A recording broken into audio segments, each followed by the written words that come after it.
So Israel now knew what the Lord considered to be sin, but obeying these laws wasn't exactly easy. There was a lot of them, and they all set a very, very high standard. But despite this, the Israelites still agreed to obey God's terms, these laws, and they were actually very confident that they could do so. But God himself thought a little differently. You see, he knew that the Israelites wouldn't be able to keep his list of rules flawlessly. It would have been impossible for them, and it was no surprise to him when they did actually mess up.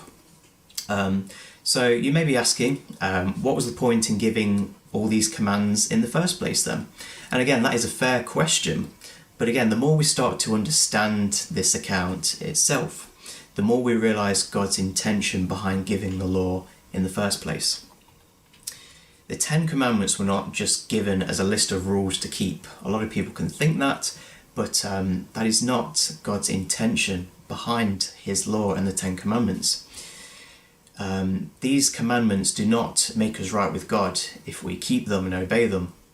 Instead, the law was given to show us that we are indeed law breakers. It makes us aware and conscious that we do things that are wrong. It shows us God's holiness and perfection on the one hand, and then our sinfulness on the other. It's a simple measure of what is right and what is wrong.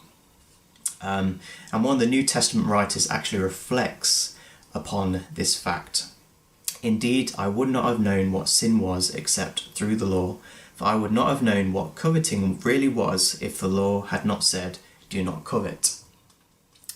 So not only were the Israelites now aware of their sinfulness, but they could also catch just a little glimpse really of God's perfection. God's holiness and his righteousness was way beyond man's reach, and they couldn't work their way back to him.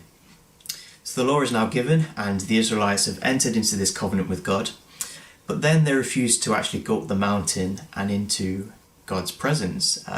Again, understandably, it would have been pretty frightening. I probably would have been as well.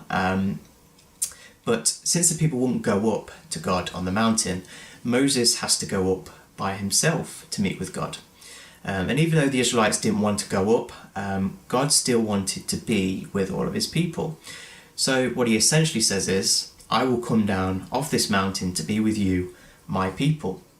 God wants his holy, divine and good presence to come and dwell right in the midst of his people. And he does this by giving Moses instructions on how to build an elaborate tent or a tabernacle. And this was a place where God's presence could be among his people, and a way of temporarily fixing the problem we mentioned before. God's presence is now once again becoming accessible, first right here with the Israelites, and then somehow one day God would provide this access to all of the nations. So this sacred tabernacle had an outer court with an altar. In the centre was a tent that had an outer room and an inner room. And inside this inner room, which was called the Holy of Holies, was a golden box called the Ark of the Covenant. And this was the hot spot of God's presence. This is where his presence would come down and rest on top of this golden box, this Ark of the Covenant. And every detail of the tabernacle is important in some way. There's some sort of symbolic value behind all these things. They're not just random bits of structure that were put together cleverly. For example, there's a lot of imagery of the Garden of Eden inside the main tent, and all the flowers, the gold and the jewels. In some way, they all echo back to the Garden of Eden, the place where God and humans originally lived together in that close relationship. So essentially, the tabernacle was the place where God and Israel could live together in peace, which is God's ultimate desire, of course, to be with his people. He wanted to be among his people. So at this point, the Israelites knew more about God than any other nation on earth, and God himself was among them in the tabernacle. As they continued their journey through the wilderness and to the land promised to Abraham, Canaan, God stayed faithful to the Israelites, constantly providing them with food and water and other such things. However, as time passed, the people began to grumble and complain once again. If they were grateful for God's provision and everything that he was doing for them, they were certainly having a hard time showing it through their actions and through their choices. Instead of thanking the Lord for his daily care, the Israelites accused him over and over again of neglect and mistreatment, ultimately breaking the law that they had agreed to obey at Mount Sinai by spurting out lies and ultimately dishonouring the God that they were following. Breaking God's law is a sin, and God has to deal with sin in some way if it is not confessed. The Israelites refused to stop complaining, questioning God all the time, why he even brought them out of Egypt in the first place. So there had to be some sort of consequence for their poor actions. And on one occasion, God brings along a very strange judgment upon his people. Venomous snakes that would come and bite them. Moses had to intercede on behalf of the Israelites, and then God gives him this solution. The Lord said to Moses, "Make a snake and put it upon a pole. Anyone who is bitten can look at it and live."